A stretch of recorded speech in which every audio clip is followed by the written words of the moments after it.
কাদের সিদ্দিকী সাহসী মানুষ ভাই, আগাগোড়া সাহসী মানুষ।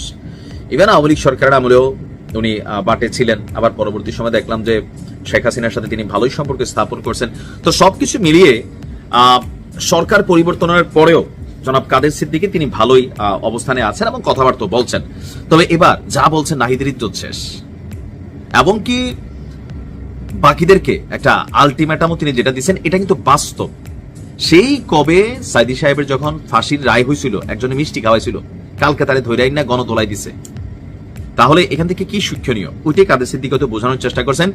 বঙ্গবন্ধুর বাড়ি যারা ভেঙেছে মনে রাখবেন তাদেরও বাড়ি ঘর আছে, আছে অবশ্যই, নিশ্চয় ফুটপাতে থাকে না, তাদেরও কবর রয়েছে, তাদেরও স্মৃতিসৌধ রয়েছে।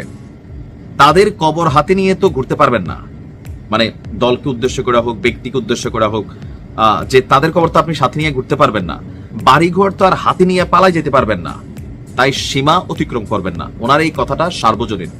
আমি এটা বরাবরই বলি, হিংসার বীজ যেটা আজকে বপন করছেন, আমার বাড়ির একটা ইট খুলছেন, বাংলাদেশের ইতিহাস বলে, বাঙালির ইতিহাস বলে যে আমার বাড়ির এক ইট খোলার বিনিময়ে আপনার বাড়ির 100 ইট আমি খুলে ফেলবো, এটাই হচ্ছে আমাদের প্রতিহিংসার শপথ। ক্ষমতায় আসলে এই যে দেখেন কি ঘটতেছে, প্লাস মাইনাস। তো এই যে এত বছর করছে, তো এখন আপনি আবার করবেন, তো করার পর আপনি আবার কি এই দেশে কি পরিবর্তন হচ্ছে না? হইতে পারে, নাও হইতে পারে, কিন্তু যদি হয় তখন বুড়া বয়সে বিদেশ দিয়ে পালাইবেন। যে আওয়ামী লীগের নেতা কর্মীরা কত বুড়া, লাট্টু বুড়া, ফাট্টু বুড়া, এই এখন দেখেন দৌড়ের উপর আছে, পলাতক আছে, কেন? জুলুম করছে। আওয়ামী লীগ করা সবার অপরাধ ছিল না, বহুত আওয়ামী লীগের নেতা কর্মী এলাকাতে ভালো আছে, আমি আমার এলাকায় দেখছি ভালো আছে, অনেস্টলি। যারা জুলুম করছে এগুলো দৌড়ের উপর আছে, এদের বাড়িঘর ব্যবসা প্রতিষ্ঠান নাই হয়েছে।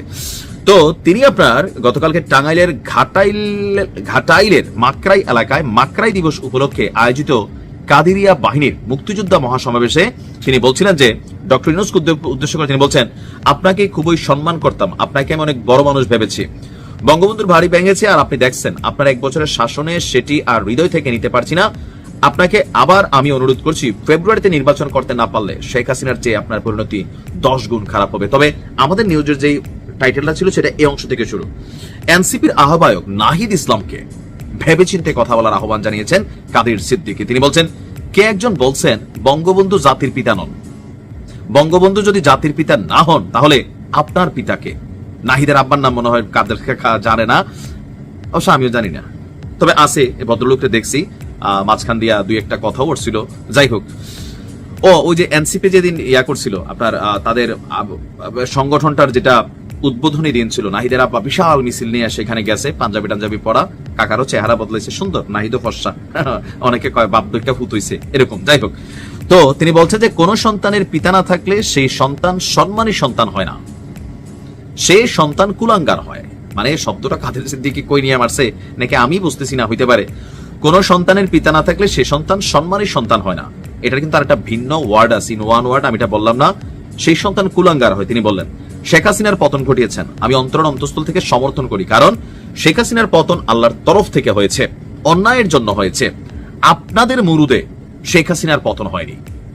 এখন এটা কিন্তু বিএনপিও বরাবর দাবি করে, জামাতও করে, যে এদের ডাকে হইছে, দেয়ার ওয়াজ এ লিডার, বাট এই যে সমাবেশ বা রাজপথে সারা দেশে যে মানুষ নামছে এদের কথায় নামে নাই।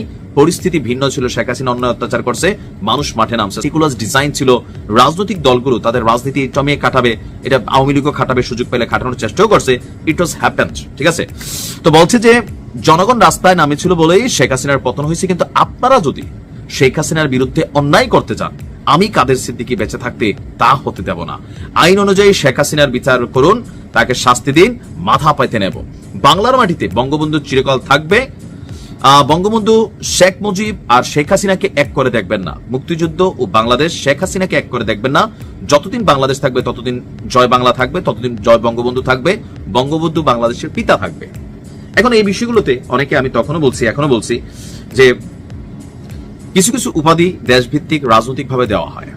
এখন ওই যে এটা নিয়ে বিতর্ক করতে গেলে লম্বা বিতর্ক হয়ে যাবে, তারপরেও কেউ জাতির পিতা মানেন, কেউ না মানেন, বাট রাষ্ট্রীয়ভাবে যে সকল স্বীকৃতি থাকে পরবর্তী পলিটিক্যাল গভর্নমেন্ট আসলে সরে যায়। বাট একজন মুসলমান হিসাবে একজন মুসলিমের জাতির পিতা হচ্ছে হযরত ইব্রাহিম আলাইহিস সালাম। তো অনেকে বলেছে রাজনৈতিক জাতির পিতা হচ্ছে বঙ্গবন্ধু, কারণ বাংলাদেশে স্বাধীনতার আরেক নাম ছিল বঙ্গবন্ধু, সেই জায়গা থেকে ওনাকে এই উপাধি দেওয়া হয়েছে।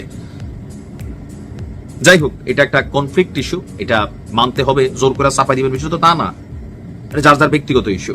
তো এখন কাদের সিদ্দিকী তিনি বঙ্গবন্ধুর একনিষ্ঠ সৈনিক ছিলেন, এটা তো সকলের জানা আছে।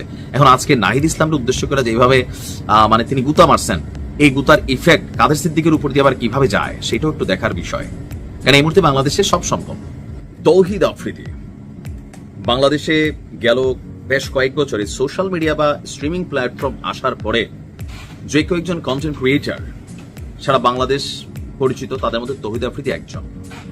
চেহারা সুন্দর, বড়লোকের ছেলে, কাজ কারবার অনেকগুলো ইচ্ছে পূরণ টাইপের কিছু মানে কাজ কারবার করতো, সুখী ফ্যামিলি, দেখে আমাদের সবার কাছে ভালো লাগতো। কিন্তু তৌহিদ আফ্রিদির পছন্দটা যায় যখন একদম জুলাই আন্দোলনের লাস্ট মুহূর্তে কিছু অ্যাক্টিভিটিস পরবর্তী সময়ে কন্টেন্ট ক্রিয়েটাররা প্রকাশ করতে শুরু করে, যে যখন জুলাই আগস্টের এই আন্দোলন চলছিল এই সময় তৌহিদ আফ্রিদির বিতর্কিত ভূমিকা, কন্টেন্ট ক্রিয়েটারদের চাপ দিয়ে নানান ধরনের অ্যাক্টিভিটিস, প্লাস ডিবি হারুনের সাথে তৌহিদ আফ্রিদির যে দহরম মহরম ছিল, অথবা বিভিন্ন কারণে বিতর্কিত ডিবি হারুনের ভাতিজা হিসাবে নিজেকে পরিচয় দেওয়া, অনেক কিছু দিন শেষে আজকে এসে তৌহিদ আফ্রিদির জন্য কাল হইয়া দাঁড়াইছে।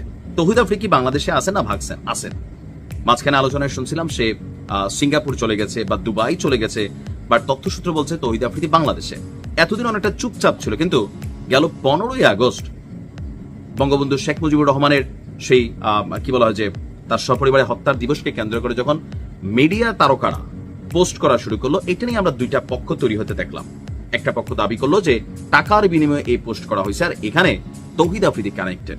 এরপর সাংবাদিক ইলিয়াস তিনি কিন্তু বিষয়টা নাড়া দিচ্ছেন, আর সাথে সাথেই পিনাকিদা বা আরো যারা আছেন তাদের বক্তব্য সম্ভবত আসছে, আমি জানি না।